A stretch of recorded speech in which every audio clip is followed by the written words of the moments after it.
Hello everyone, welcome to Learn with Yasmin. আজি ভিডিঅ'ত আমি বায়োলজি এইচএছ সেকেন্ড ইয়াৰৰ কোৱেশ্চন পেপাৰ 2022 কোৱেশ্চন পেপাৰটো সলভ কৰিম।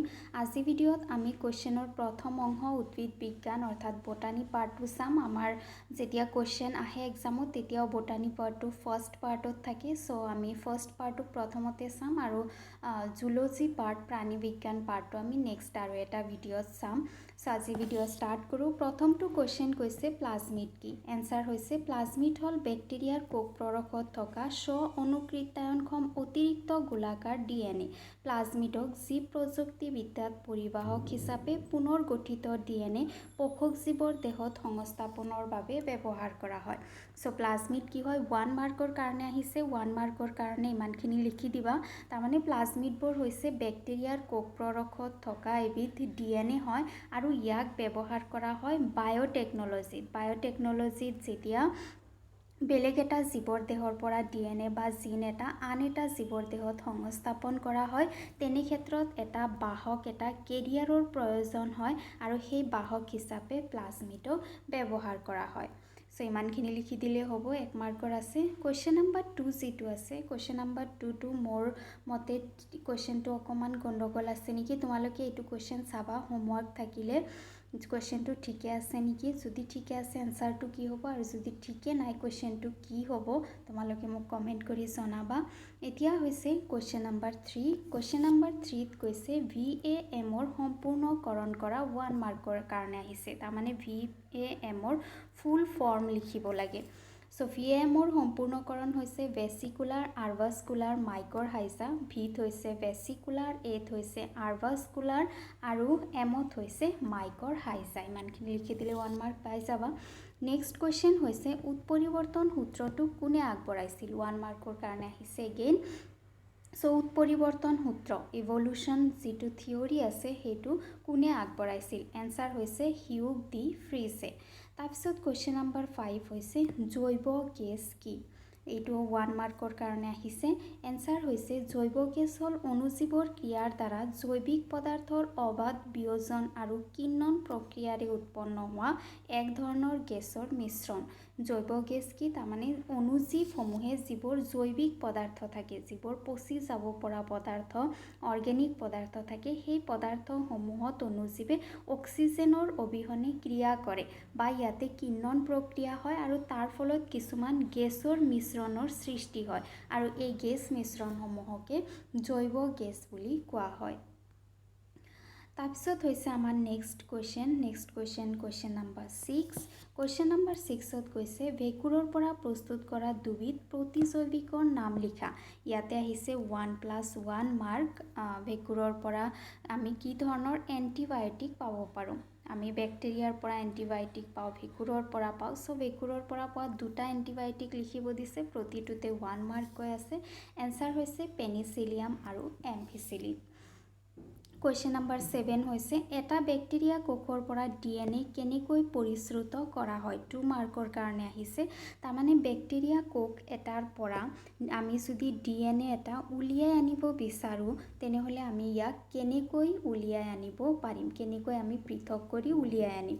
সো এনসাৰ হৈছে এটা বেক্টেৰিয়া কোষৰ পৰা পৰিশ্ৰুত ৰূপত ডিএনএ জেল ইলেক্ট্ৰফৰেচিছ কৌশলৰ দ্বাৰা পৃথক কৰা হয়। সো ইয়াতে এটা প্ৰক্ৰিয়া আছে যাৰ নাম হৈছে জেল ইলেক্ট্ৰফৰেচিছ, যিটো আমি চেপ্টাৰ পঢ়োৱাৰ সময়ত চেপ্টাৰ 6ত আলোচনা কৰিছিলোঁ। যদি মনত নাই ডিটেইলছত অকণমান চাই ল'ব পাৰা। জেল ইলেক্ট্ৰফৰেচিছ প্ৰক্ৰিয়া ব্যৱহাৰ কৰি আমি ডিএনএ পৰিশ্ৰুত কৰিব পাৰোঁ। এই প্ৰক্ৰিয়াত ৰেষ্ট্ৰিকশ্যন উৎসেচকৰ দ্বাৰা কাটি অনা ডিএনএ টুকুৰাবোৰ এগাৰ গজ জেলৰ মাজেদি বৈদ্যুতিক শক্তি প্ৰয়োগৰ দ্বাৰা যাবলৈ দিয়া হয়।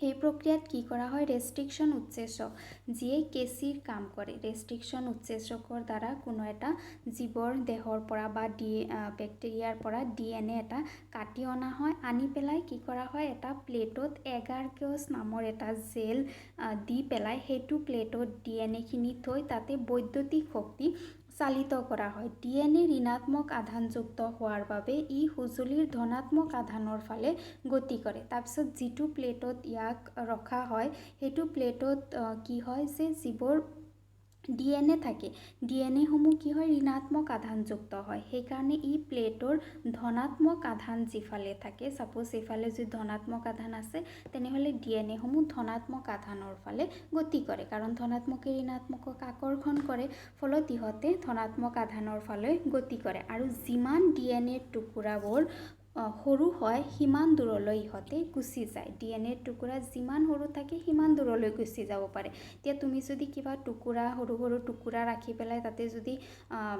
ফেন চালিত কৰা তেনেহ'লে সৰু টুকুৰা যিবোৰ আছে সেইবোৰ দূৰত গুচি যাব ঠিক তেনেদৰে ইয়াতো ডিএনএৰ যিবোৰ সৰু টুকুৰা থাকে সেই সৰু টুকুৰাসমূহ দূৰলৈকে গুচি যায় চ' তাৰপিছত কি হয় চোৱা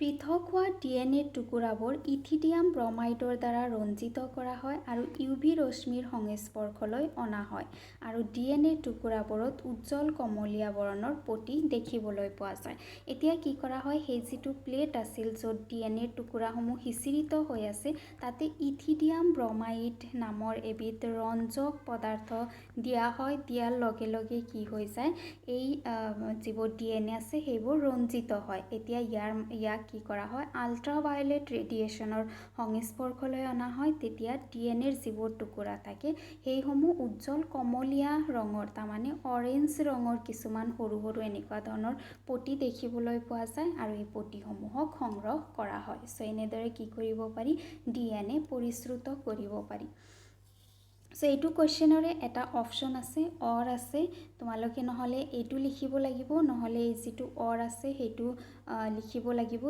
দুটাৰ এটা লিখিব লাগিব মই দুয়োটাই লিখি দিছোঁ চ' অৰত কি কৈছে ৰিকম্বিনেণ্ট ডিএনএ কি জিনীয় অভিযন্ত্ৰণত ব্যৱহৃত আহিলাসমূহৰ তালিকা দিয়া ৰিকম্বিনেণ্ট ডিএনএ তাৰমানে পুনৰ গঠিত ডিএনএ এটা যদি আন জীৱৰ পৰা জিন এটা আনি পেলাই সংস্থাপন কৰা হয় তেতিয়াহ'লে সেইটো ৰিকম্বিনেণ্ট ডিএনএ বা পুনৰ গঠিত ডিএনএ হয় আৰু জিনীয় অভিযন্ত্ৰণ প্ৰক্ৰিয়াত বায়'টেকনলজিত আমি কি আহিলা ব্যৱহাৰ কৰোঁ চ' 2 মাৰ্কৰ হয় এইটো এইখিনিত 1 মাৰ্ক আছে আৰু এইখিনিত 1 মাৰ্ক আছে এনসাৰ হৈছে জৈৱ প্ৰযুক্তিবিদ্যাৰ সহায়ত কোনো জীৱৰ পৰা আহৰণ কৰা ডিএনএৰ অংশক আন জীৱৰ জিনৰ লগত জোৰা লগাই যি নতুন ডিএনএ সৃষ্টি কৰা হয় তাকে ৰিকম্বিনেণ্ট ডিএনএ বুলি কোৱা হয় জৈৱ প্ৰযুক্তিবিদ্যাত কি কৰিব পাৰি বেলেগ এটা জীৱৰ পৰা আমি বিচৰা জিন এটা উলিয়াই আনি পেলাই আমি বেলেগ এটা জীৱৰ দেহত সংস্থাপন কৰিব পাৰোঁ তেতিয়া কি হয় সেইটো যিটো ডিএনএ জিনটো সংস্থাপন কৰা হয়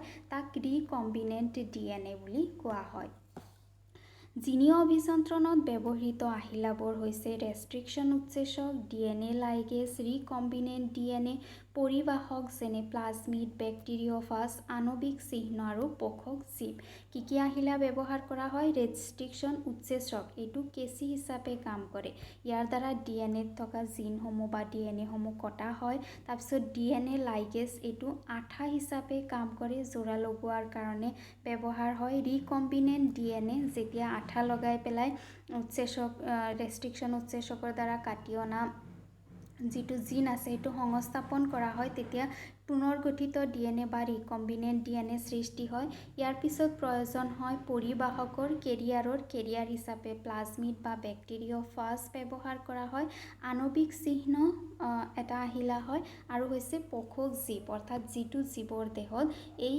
ৰিকম্বিনেণ্ট ডিএনএটো সংস্থাপন কৰা হয় তাক পোষক জীৱ বুলি কোৱা হয় চ' এইকেইটা হৈছে আহিলা যি কেইটা ব্যৱহাৰ কৰা হয় জিনীয় অভিযন্ত্ৰণ প্ৰক্ৰিয়াত এতিয়া আমাৰ হৈছে নেক্সট কুৱেশ্যন হৈছে কুৱেশ্যন নম্বৰ 8 কুৱেশ্যন নম্বৰ 8ত কৈছে ত্ৰিসংলায়ন কাক বোলে এই প্ৰক্ৰিয়াত জড়িত কোষ কেন্দ্ৰসমূহৰ নাম লিখা 1+1 2 আহিছে এইখিনিত 1 আছে আৰু এইখিনিত 1 আছে ত্ৰিসংলায়ন প্ৰক্ৰিয়াটো কি হয় আৰু এই প্ৰক্ৰিয়াত কি কোষ কেন্দ্ৰ জড়িত হৈ থাকে এনচাৰ হৈছে এটা সহকাৰী কোষৰ পৰাগনলী প্ৰৱেশ কৰাৰ পিছত তাত থকা দুয়োটা পুংজনন কোষ সহকাৰী কোষৰ কোষ প্ৰৰখত মুকলি হয়।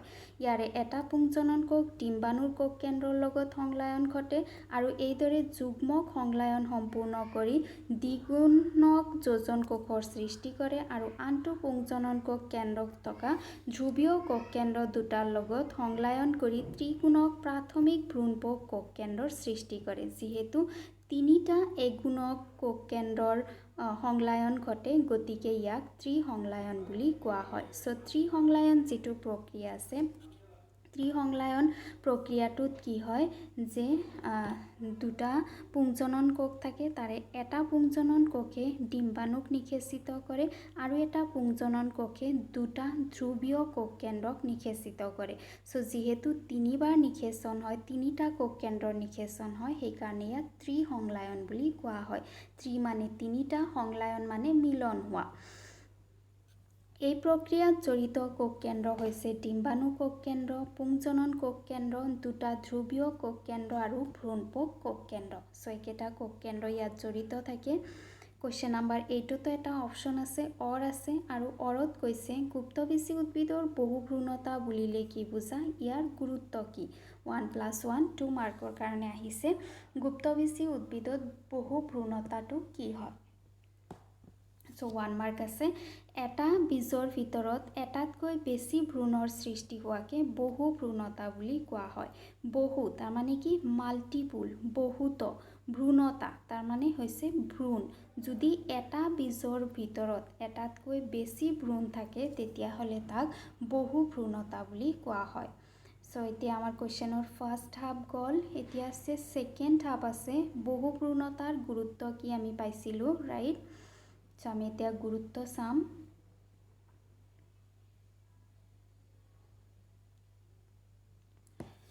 বহু ভ্ৰূণতাৰ গুৰুত্ববোৰ হ'ল নম্বৰ 1 নেমু, আম আদিৰ দৰে উদ্যান শস্যৰ প্ৰজনন আৰু উৎকৰ্ষ সাধনত বহু ভ্ৰূণতাৰ গুৰুত্ব অধিক। অৰ্থাৎ যিবোৰ শস্য আমি উদ্যান হিচাপে ব্যৱহাৰ কৰোঁ, য'ৰ পৰা আমি বাগিচা বনাওঁ হয়নে, তেনেকুৱা ধৰণৰ শস্য যেনেকুৱা নেমু আছে, আম আছে, তেনেকুৱা বাগান বনোৱা যিবোৰ শস্য আছে, যিবোৰ গছ আছে, তেনেকুৱা শস্যৰ প্ৰজননৰ ক্ষেত্ৰত অৰ্থাৎ বেছিকৈ গছ সৃষ্টি কৰাৰ ক্ষেত্ৰত বহু ভ্ৰূণতাৰ গুৰুত্ব আছে। যদি এটা বীজৰ ভিতৰতে বহুত ভ্ৰূণ সৃষ্টি হয় তেনেহ'লে কি হ'ব, প্ৰতিটো ভ্ৰূণৰ পৰা এটা নতুন গছ সৃষ্টি হ'ব আৰু প্ৰক্ৰিয়াটো বহুত সোনকালে হ'ব। গতিকে তেনে ক্ষেত্ৰত বহু ভ্ৰূণতাৰ গুৰুত্ব আছে।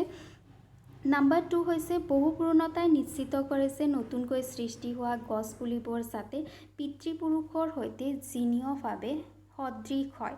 তাৰমানে নতুনকৈ যিবোৰ গছ সৃষ্টি হৈছে সেইসমূহ যাতে পেৰেণ্ট যিবোৰ গছ আছে, পিতৃপুৰুষৰ যিবোৰ গছ আছে সেইসমূহৰ সৈতে যাতে একে ধৰণৰ হয়। অৰ্থাৎ পিতৃপুৰুষৰ যদি বেছিকৈ শস্য উৎপাদন ক্ষমতা আছে তেনেহ'লে নতুন গছসমূহ যাতে এনেকুৱা সৃষ্টি হয়। কুৱেশ্যন নম্বৰ 9 কৈছে কোষৰ পুনৰ সৃষ্টি ক্ষমতা কাক বোলে? উদ্ভিদ বিজ্ঞানত ইয়াৰ ভূমিকা কি?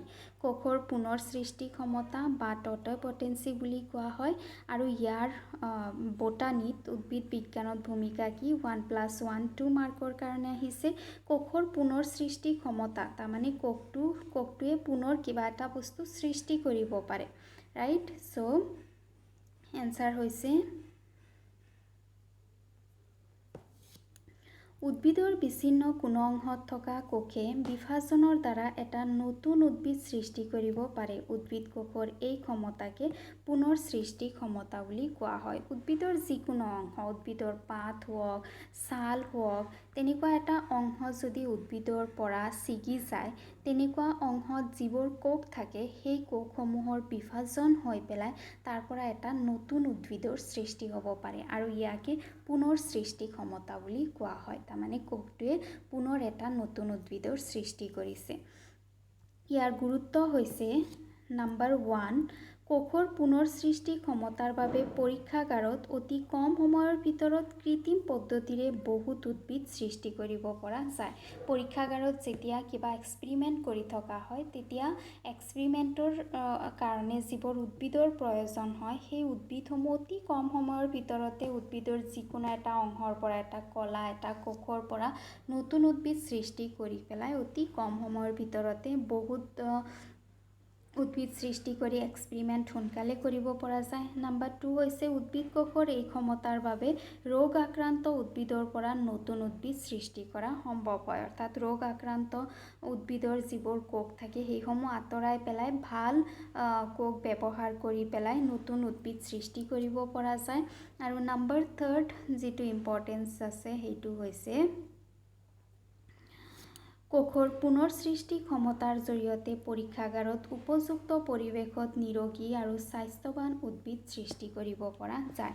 উপযুক্ত পৰিৱেশ সৃষ্টি কৰি পেলাই আমি যিবোৰ পৰীক্ষাগাৰ থাকে যিবোৰ লেব থাকে সেই সময়ত সেই লেবসমূহত নিৰোগী আৰু হেল্ডি উদ্ভিদ আমি সৃষ্টি কৰিব পাৰোঁ। তাৰপিছত হৈছে কুৱেশ্যন নাম্বাৰ 10 চমুকৈ লিখা যিকোনো দুটা 2+2 অৰ্থাৎ প্ৰতিটোতে 2 মাৰ্ককৈ আছে কেইটামান দিয়া আছে তাৰে ভিতৰত যিকোনো দুটা লিখিব লাগে। প্ৰথমটো হৈছে জিন বন্দুক বা জিনগান। জিনগান পদ্ধতিৰে পুনৰ্গঠিত DNA বন্দুকৰ গুলিৰ দৰে প্ৰাণী বা উদ্ভিদ কোষত সংস্থাপন কৰা হয়। জিনগান পদ্ধতিৰে অতি বেগেৰে পুনৰ্গঠিত DNA যুক্ত সোণ বা টাংষ্টন সূক্ষ্ম কণিকা কিছুমান বন্দুকৰ গুলিৰ দৰে পোষকৰ ওপৰত খুন্দিয়াই দিয়া হয় যাতে তেনে কোষে ৰিকম্বিনেণ্ট DNA গঠন কৰে। যিবোৰ জিনগান আছে জিনগানত কি কৰা হয় যে যিবোৰ পুনৰ্গঠিত DNA আছে য'ত আমি বিচৰা জিন এড কৰি পেলাই আমি যিটো DNA সৃষ্টি কৰিছোঁ সেইটো DNA সোণ বা টাংষ্টনৰ দৰে কিছুমান বস্তুৰ সৈতে লগাই পেলাই সিহঁতক বন্দুকৰ গুলিৰ সৈতে অতি তীব্ৰ বেগেৰে যিটো পোষক জীৱ আছে তাৰ দেহত মাৰি পঠিওৱা হয় যাতে এইটো ভিতৰত সোমাই যাব পাৰে। পোষকৰ ওপৰত খুন্দিয়া হয় যাতে তেনে কোষে ৰিকম্বিনেণ্ট DNAটো গ্ৰহণ কৰে তীব্ৰ বেগেৰে যাতে কোষত সোমাই যাব পাৰে। তাৰপিছত নাম্বাৰ 2 হৈছে বায়' পেটেণ্ট। কোনো ব্যক্তিয়ে যদি কোনো নতুন জৈৱ পদাৰ্থৰ আৱিষ্কাৰ কৰে চৰকাৰে সেই পদাৰ্থক সুৰক্ষা প্ৰদান কৰে যাতে সেই নামেৰে কোনো বেলেগ ব্যক্তিয়ে সেই উৎপাদনক বনাব বা বেচিব নোৱাৰে। পেটেণ্ট হৈছে যে যেতিয়া কোনো ব্যক্তিয়ে কিবা এটা অৰ্গেনিক বস্তু তৈয়াৰ কৰিলে তৈয়াৰ কৰাৰ পিছত সেইজন ব্যক্তিয়ে পেটেণ্টৰ কাৰণে এপ্লাই কৰে আৰু চৰকাৰে তেওঁক পেটেণ্ট দিয়ে। যেতিয়া ব্যক্তিজনে সেইটো প্ৰডাক্টৰ কাৰণে পেটেণ্ট পায় তেতিয়া তাক কোনো বেলেগ ব্যক্তিয়ে সেইটো বস্তু বনাব নোৱাৰে। এইটো চৰকাৰে সেইটো যিটো তেওঁৰ প্ৰডাক্ট আছে তাক প্ৰটেকশ্যন দিয়ে। যদি কোনোৱে সেই জৈৱ পদাৰ্থ বনাব বিচাৰে তেন্তে তেওঁ বায়' পেটেণ্ট প্ৰাপ্ত ব্যক্তিৰ অনুমতি ল'ব লাগিব। জৈৱিক খেতিৰ বাবে উপযুক্ত গছ-গছনি জীৱ-জন্তু আৰু আনুষংগিক পদাৰ্থ আদিৰ বাবে কোম্পানীক পেটেণ্ট প্ৰদান কৰা হয়। যদি ইয়াৰ পিছতো কোনো এজন ব্যক্তিয়ে যদি সেইটো প্ৰডাক্ট বনাব বিচাৰে তেনেহ'লে সেই ব্যক্তিজনে যিজন ব্যক্তিয়ে পেটেণ্ট লাভ কৰিছে পেটেণ্ট লাভ কৰা ব্যক্তিজনৰ পৰা তেওঁ কি কৰিব লাগিব পাৰ্মিশ্যন ল'ব লাগিব। ব্যক্তিজনে তেওঁক পাৰ্মিশ্যন দিব লাগিব তেতিয়া সেই ব্যক্তিজনে সেই প্ৰডাক্টটো বনাব পাৰিব। আৰু পেটেণ্ট কিহৰ ক্ষেত্ৰত প্ৰদান কৰা হয় অৰ্গেনিকভাৱে যদি কোনো ব্যক্তিয়ে কিবা গছ-গছনি সৃষ্টি কৰিছে অৰ্গেনিকভাৱে যাতে কোনো ধৰণৰ পৰিৱেশত প্ৰভাৱ নপৰে তেনে ক্ষেত্ৰত বা জীৱ-জন্তু সৃষ্টি কৰিছে বা যিকোনো ধৰণৰ বংশগতিৰ পদাৰ্থ সৃষ্টি কৰিছে তেনেহ'লে তেনেকুৱা ধৰণৰ কোম্পানীক কি কৰা হয় চৰকাৰে পেটেণ্ট প্ৰদান কৰে। এইটো হৈছে বায়' পেটেণ্ট জৈৱিক বস্তুৰ পেটেণ্ট। তাৰপিছত নেক্সট চমুকৈ লিখিব আহিছে নাম্বাৰ 3 হৈছে জিন ক্লোনিং। জিন ক্লোনিং যি প্ৰক্ৰিয়াৰে এটা জিনৰ পৰা তাৰ অসংখ্য প্ৰতিলিপি সৃষ্টি কৰা হয় তাক জিন ক্লোনিং বুলি কোৱা হয়। তাৰমানে জেৰক্সৰ দৰে, যেনেকৈ তোমালোকে জেৰক্স কৰা কাৰোবাৰ পৰা নোটছ এক কপি লৈ যোৱা আৰু সেই কপিৰ পৰা অতি সোনকালে তোমালোকে যিমানকেইটা কপি বিচৰা 30-40 কপিজ তোমালোকে উলিয়াই আনিব পাৰা। ঠিক তেনেদৰে হৈছে জিন ক্লোনিং। জিন ক্লোনিঙতো কি কৰিব পাৰি, কম সময়ৰ ভিতৰতে এটা জিনৰ পৰা অসংখ্য জিন সৃষ্টি কৰিব পৰা যায় আৰু ইয়াকে জিন ক্লোনিং বুলি কোৱা হয়। জিন ক্লোনিঙত প্ৰথমতে আকাংক্ষিত গুণ বিশিষ্ট জিন কোনো জীৱৰ পৰা আহৰণ কৰা হয়। তাৰ পিছত বাহকৰ দেহত আহৰণ কৰা পুনৰ গঠিত জিন প্ৰতিস্থাপন কৰি ৰিকম্বিনেণ্ট DNA সৃষ্টি কৰা হয়। PCR পদ্ধতিত পুনৰ গঠিত DNAৰ অসংখ্য প্ৰতিলিপি সৃষ্টি কৰা হয়। ইয়াৰ পিছত পুনৰ গঠিত DNA পোষকৰ দেহত স্থাপন কৰা হয়। জিন ক্লোনিঙত কি কৰা হয় যে প্ৰথমতে আমি বিচৰা আকাংক্ষিত, তাৰমানে আমাৰ যিটো আশা সেইমতে আমি জিন এটা কোনো এটা জীৱৰ পৰা আহৰণ কৰোঁ। তাৰপিছত বাহকৰ সহায়ত, যেনেকুৱা প্লাজমিড DNA, বেক্টেৰিয়ফাজ, এই বাহকসমূহৰ সহায়ত আমি সেইটো জিন বেলেগ এটা জীৱৰ DNAৰ সৈতে লগ লগাওঁ। তাৰ ফলত ৰিকম্বিনেণ্ট DNAৰ সৃষ্টি হয়।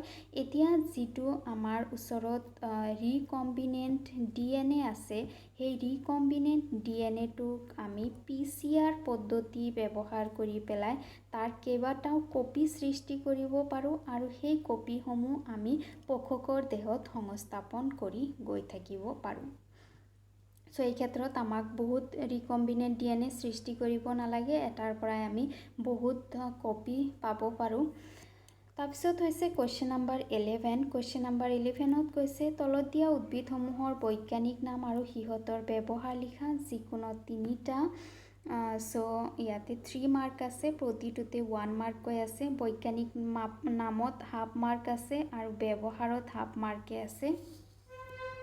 প্ৰথমটো হৈছে ধঁপাত। ধঁপাতৰ বৈজ্ঞানিক নাম হৈছে নিকোটিনা টাবাকুম আৰু ইয়াক বিড়ি, চিগাৰেট আৰু কিছুমান ঔষধ প্ৰস্তুতকৰণত ব্যৱহাৰ কৰা হয়। নম্বৰ 3 হৈছে তুলসী। তুলসীৰ বৈজ্ঞানিক নাম হৈছে অচিমাম টেনিফ্লৰাম আৰু তুলসী ব্যৱহাৰ কৰা হয় যেনেকুৱা তোমাৰ চৰ্দি, কাহ, কৃমিনাশক ঔষধ এইবোৰ প্ৰস্তুত কৰাৰ কাৰণে ইয়াক ব্যৱহাৰ কৰা হয়। নম্বৰ 3 হৈছে মৰাপাট। মৰাপাটৰ বৈজ্ঞানিক নাম হৈছে কৰ্কাছ অলিটৰিয়াছ আৰু ইয়াক ব্যৱহাৰ কৰা হয় ৰছী, বেগ, কাপোৰ, বস্তা এইসমূহ তৈয়াৰ কৰাৰ কাৰণে। তাৰপিছত নম্বৰ 4 অৰ্থাৎ লাষ্ট যিটো আছে সেইটো হৈছে কফি। কফিৰ বৈজ্ঞানিক নাম দুটা আছে, অৰ্থাৎ কফিৰ প্ৰজাতি বা স্পেচিছ দুটা আছে। এটা হৈছে কফিয়া আৰাবিকা আৰু এটা হৈছে কফিয়া কেনিফৰা। ইয়াক বিভিন্ন ৰোগ যেনেকুৱা ডায়েবেটিছ, কেঞ্চাৰ, যকৃত সম্বন্ধীয় ৰোগ নিৰাময় কৰাৰ কাৰণে ব্যৱহাৰ কৰা হয়। এইবাৰ হৈছে আমাৰ নেক্সট কুৱেশ্যন হৈছে কুৱেশ্যন নম্বৰ 12। কুৱেশ্যন নম্বৰ 12ত কৈছে জৈৱ সাৰ মাটিৰ উৰ্বৰতা কেনেকৈ বৃদ্ধি কৰে। 2 মাৰ্কৰ কাৰণে আহিছে, জৈৱ সাৰে কেনেকৈ মাটিৰ উৰ্বৰতা বৃদ্ধি কৰিব পাৰে।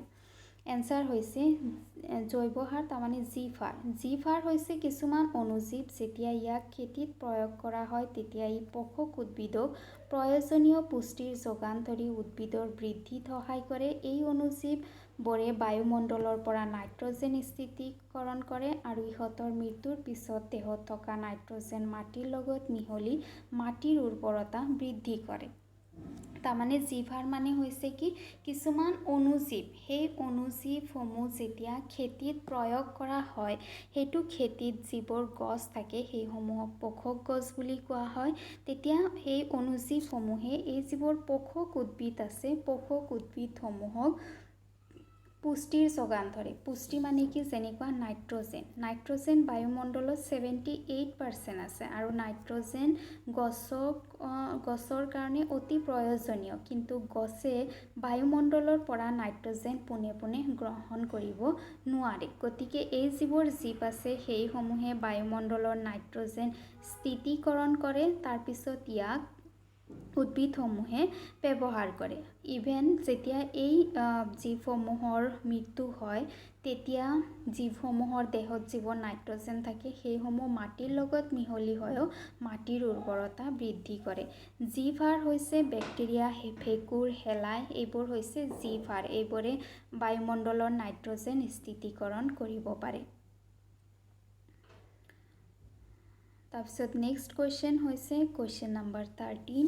কুৱেশ্যন নম্বৰ 13 কৈছে উপযুক্ত চিত্ৰসহ গুপ্তবীজী উদ্ভিদৰ স্ত্ৰীলিংগধৰ জনুৰ বিকাশ পদ্ধতি লিখা। চিত্ৰ আঁকিব লাগে আৰু স্ত্ৰীলিংগধৰ উদ্ভিদসমূহৰ কেনেদৰে বিকাশ হয় সেই প্ৰক্ৰিয়াটো লিখিব লাগে। এয়া চোৱা চিত্ৰটোত চোৱা বিকাশ পদ্ধতিটো দিয়া আছে। ইয়াতে চোৱা প্ৰথমতে দুটা কোষ আছে, দুটাৰ পৰা চাৰিটা হৈছে, চাৰিটাৰ পৰা 8টা হৈছে। তাৰপিছত ইহঁতে বিভক্ত হৈছে সহকাৰী কোষ, ডিম্বাণু, দুটা ধ্ৰুৱীয় কোষ কেন্দ্ৰ, প্ৰতিভা কোষ কেন্দ্ৰ সমষ্টি, এনেদৰে ইহঁতে বিভক্ত হৈছে। চিত্ৰ গুপ্তবীজী উদ্ভিদৰ স্ত্ৰীলিংগধৰ জনুৰ বিকাশ। এতিয়া আমি বিকাশ প্ৰক্ৰিয়াটো কেনেদৰে হয় সেয়া আমি চাম।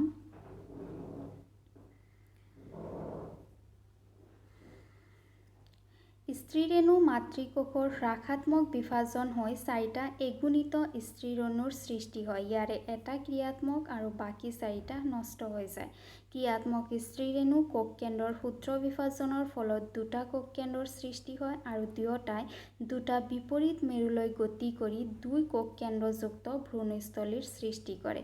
ইয়াৰ পিছত পুনৰ সূত্ৰ বিভাজনৰ ফলত ক্ৰমে 4 কোষ কেন্দ্ৰ আৰু 8 কোষ কেন্দ্ৰযুক্ত ভ্ৰূণস্থলীৰ সৃষ্টি হয়। 8 কোষ কেন্দ্ৰযুক্ত অৱস্থাৰ পিছত স্ত্ৰীলিংগধৰ উদ্ভিদ আৰু ভ্ৰূণস্থলীত কোষবেৰবিলাকৰ সৃষ্টি হয়। 8টা কোষ কেন্দ্ৰৰ ভিতৰত 6টাক আৱৰি কোষবেৰৰ সৃষ্টি হৈ কোষলৈ ৰূপান্তৰিত হয় আৰু বাকী যিকেইটা ভ্ৰূণস্থলীৰ মাজত ধ্ৰুৱীয় কোষ কেন্দ্ৰ দুটা ডাঙৰ কোষ কেন্দ্ৰীয় কোষৰ দ্বাৰা আৱৰি থাকে। এই ক্ষেত্ৰত কি হয় যে প্ৰথমতে যিটো স্ত্ৰীৰেণু মাতৃকোষ থাকে তাৰ হ্ৰাসাত্মক বিভাজন হয়, মিঅ'ছিছ বিভাজন হয় আৰু মিঅ'ছিছ বিভাজনত কি হয় ক্ৰম'জম সংখ্যা যিটো থাকে সেইটো হাফ হৈ যায়। ফলত এগুণিত ক্ৰম'জমযুক্ত n সংখ্যক ক্ৰম'জমযুক্ত 4টা কোষ কেন্দ্ৰৰ সৃষ্টি হয়। তাৰে এটা কাৰ্যক্ষম হয় আৰু বাকী 3টা বেয়া হৈ যায়। আৰু এই যিটো এটা থাকে এইটোৰ বিভাজন হয় প্ৰথমতে দুটাৰ পৰা 4টা, 4টাৰ পৰা 8টা, 8টাৰ পৰা 16টা, এনেদৰে ইহঁতৰ বিভাজন হয়। বিভাজন হোৱাৰ পিছত কি হয় ইহঁতে 2 মেৰুৰ পিনে গতি কৰে। ইহঁতে দুটা বিপৰীত মেৰুৰ পিনে কিছুমান এইপিনে কিছুমান এইপিনে বিপৰীত মেৰুৰ পিনে ইহঁতে গতি কৰে আৰু যেতিয়া ইহঁতে 8টা কোষ কেন্দ্ৰযুক্ত হয় তেতিয়া ইহঁতৰ চাৰিওফালে কোষবেৰৰ সৃষ্টি হয়। তাৰপিছত কি হয় যে এই যিটো 8টা কোষ কেন্দ্ৰ থাকে তাৰে 6টাক আগুৰি কোষবেৰৰ সৃষ্টি হয় আৰু কোষলৈ ৰূপান্তৰিত হয় আৰু বাকী দুটা ধ্ৰুৱীয় কোষ কেন্দ্ৰ হিচাপে ডাঙৰ আকাৰে মাজত ৰৈ যায়। এনেদৰে ইয়াৰ বিকাশ হয়। তাৰপিছত এইটো কুৱেশ্যনৰে আছে, অপশ্যন আছে এইটো কুৱেশ্যনৰ, এইটো লিখিব পাৰা বা এইটো লিখিব পাৰা। অপশ্যনত কি কৈছে ইতৰ পৰাগযোগক উৎসাহিত কৰিবলৈ সপুষ্পক উদ্ভিদত বিকাশ হোৱা যিকোনো 4টা বহিঃপ্ৰজনন কৌশল বৰ্ণনা কৰা। 3 নম্বৰৰ কাৰণে আহিছে। ইতৰ পৰাগযোগ মানে কি? ক্ৰছ ব্ৰিডিং, তাৰমানে বেলেগ এটা উদ্ভিদৰ পৰা পৰাগৰেণু আহি পেলাই যদি নিষেচন কৰে তাক ইতৰ পৰাগযোগ বুলি কোৱা হয়। ইতৰ পৰাগযোগ কৰিবৰ কাৰণে উদ্ভিদসমূহে কিছুমান কৌশল অৱলম্বন কৰে যাতে ইতৰ পৰাগযোগ বা বহিঃপ্ৰজনন হ'ব পাৰে। সেই কৌশলসমূহ লিখিব লাগে। 3 মাৰ্কৰ কাৰণে আহিছে, 3টা কৌশল লিখিবা। এনচাৰ হৈছে ইতৰ পৰাগযোগ উৎসাহিত কৰিবলৈ সপুষ্পক উদ্ভিদৰ বহিঃপ্ৰজনন কৌশলবোৰ হৈছে নাম্বাৰ 1 স্ববান্ধতা, ই এটা জিনীয় কাৰ্যপ্ৰণালী আৰু নিজ পৰাগৰেণুৰ একেপাহ ফুলৰে নাইবা একেজোপা গছৰ বেলেগ বেলেগ ফুলৰ অংকুৰণত বাধা দি নাইবা পৰাগনলিকাৰ বৃদ্ধিত বাধা দি ডিম্বকক নিষিদ্ধ হ'বলৈ নিদিয়ে।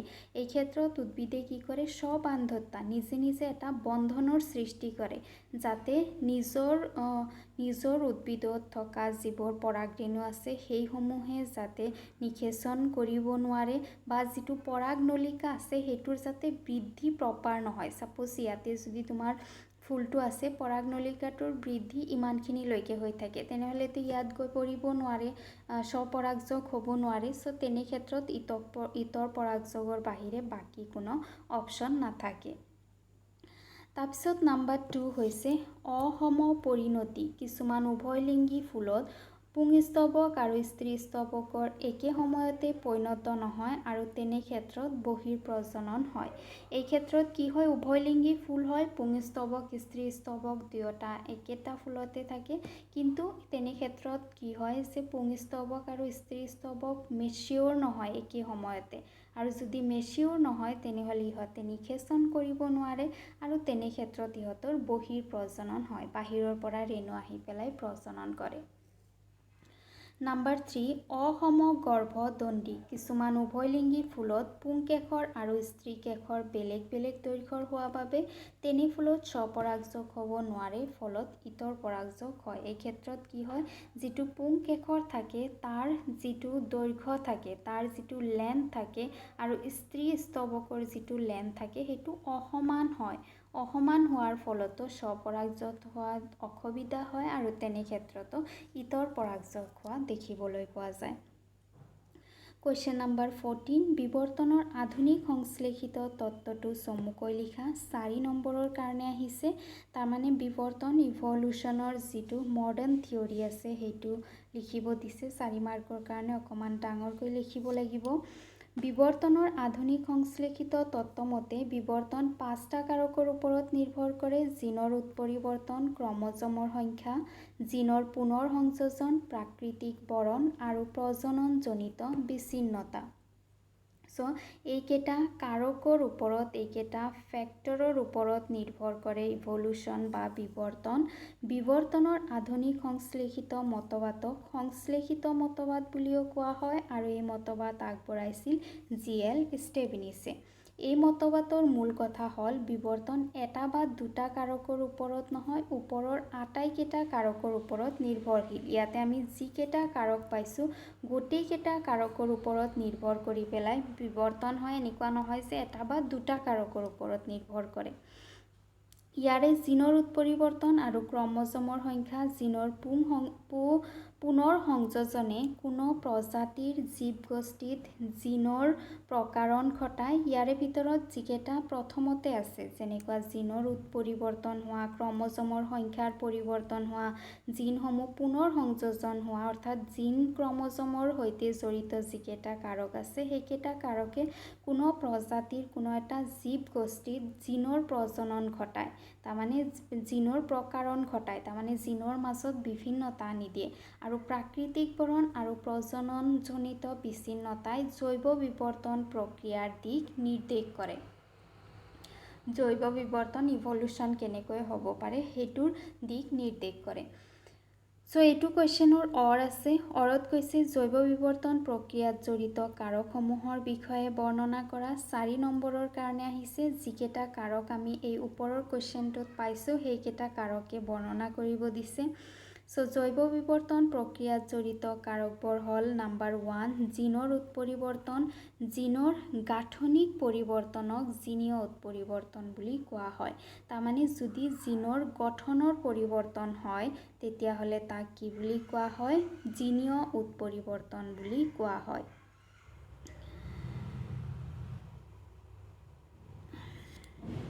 আৰু ইয়াৰ ফলত প্ৰকাৰণ সৃষ্টি হয় যিয়ে নতুন প্ৰজাতিৰ সৃষ্টি কৰে।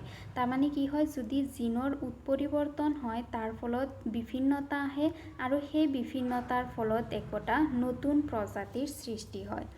নাম্বাৰ 2 ক্ৰম'জমৰ গঠন আৰু সংখ্যাৰ পৰিৱৰ্তন শুক্ৰাণুজনন আৰু ডিম্বাণুজননৰ সময়ত ক্ৰম'জমৰ গঠনৰ পৰিৱৰ্তন হৈ নতুন বিভিন্নতাৰ সৃষ্টি হ'ব পাৰে। শুক্ৰাণুজনন যেতিয়া শুক্ৰাণুৰ সৃষ্টি হয় তোমালোকে চেপ্টাৰ 3ত পাইছিলা শুক্ৰাণুজনন প্ৰক্ৰিয়া ডিম্বাণুজনন প্ৰক্ৰিয়া চ' এই সময়ত কি হ'ব পাৰে যে এই শুক্ৰাণু কোষসমূহত থকা যি ক্ৰম'জম আছে তাৰ গঠনৰ পৰিৱৰ্তন হ'ব পাৰে তাৰ ফলত কিছুমান বিভিন্নতা আহিব পাৰে আৰু নতুন এটা প্ৰজাতিৰ সৃষ্টি হ'ব পাৰে।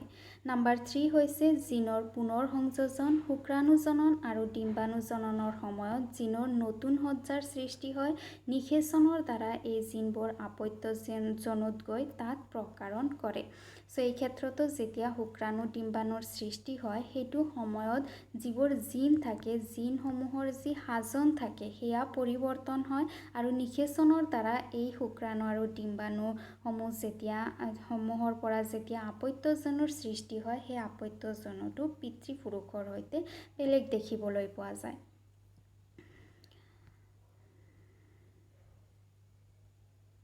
এইটো পইণ্টৰে ইয়াৰোপৰি প্ৰব্ৰজনৰ ফলত দুটা বা তাতোধিক প্ৰজাতিৰ মাজত আন্তঃপ্ৰজনন হৈ জিনীয় প্ৰবাহৰ দ্বাৰা প্ৰকাৰণ হ'ব পাৰে। যেতিয়া প্ৰব্ৰজন হয় অৰ্থাৎ এঠাইৰ পৰা জীৱ আন ঠাইলৈকে গুচি যায় তেনে ক্ষেত্ৰত সেই ঠাইত গৈ পেলাই যদি জীৱটোৱে বেলেগ এটা প্ৰজাতিৰ সৈতে প্ৰজনন কৰে তাৰ ফলতো আপত্য জীৱসমূহ বেলেগ সৃষ্টি হ'ব পাৰে।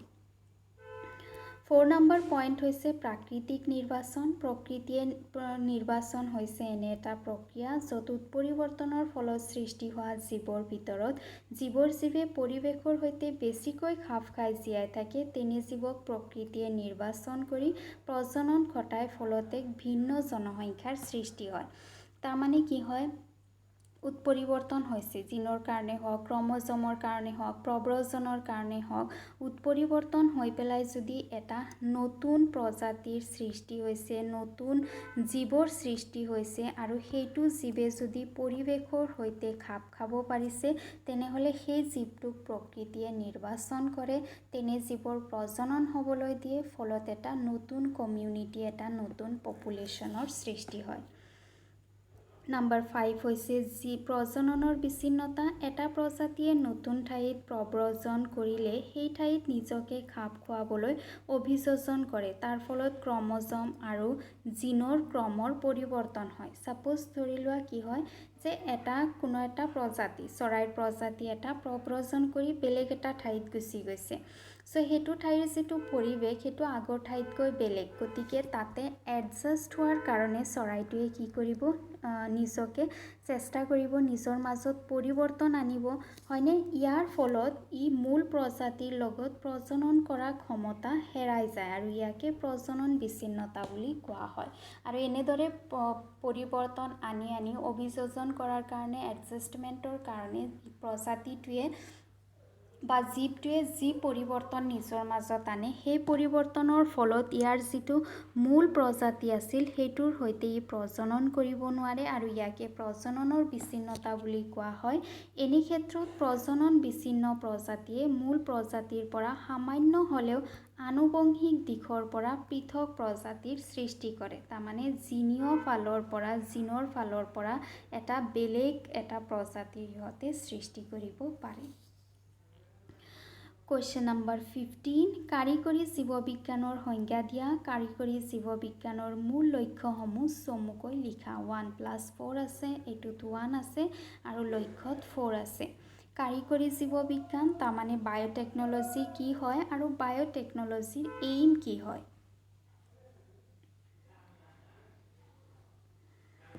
চ' এনচাৰটো হৈছে জীৱবিজ্ঞানৰ যি শাখাত বিভিন্ন কৌশল ব্যৱহাৰ কৰি কোনো জীৱৰ পৰা অনুন্নত জিন আঁতৰাই আন জীৱৰ পৰা উন্নত জিন সংস্থাপন কৰা হয় সেই শাখাকে কাৰিকৰী জীৱবিজ্ঞান বুলি কোৱা হয়। জীৱবিজ্ঞান বায়'লজিৰ যিটো ব্ৰাঞ্চত কি কৰা হয় যে কোনো এটা জীৱত যদি অনুন্নত জিন আছে বা ৰোগী জিন আছে সেইটো জিন আঁতৰাই পেলাই বেলেগ এটা জীৱৰ পৰা এটা স্বাস্থ্যৱান ভাল জিন আনি পেলাই যদি লগাব পৰা যায় সংস্থাপন কৰাব পৰা যায় সেইটো জীৱবিজ্ঞানৰ ব্ৰাঞ্চক কাৰিকৰী জীৱবিজ্ঞান বুলি কোৱা হয়।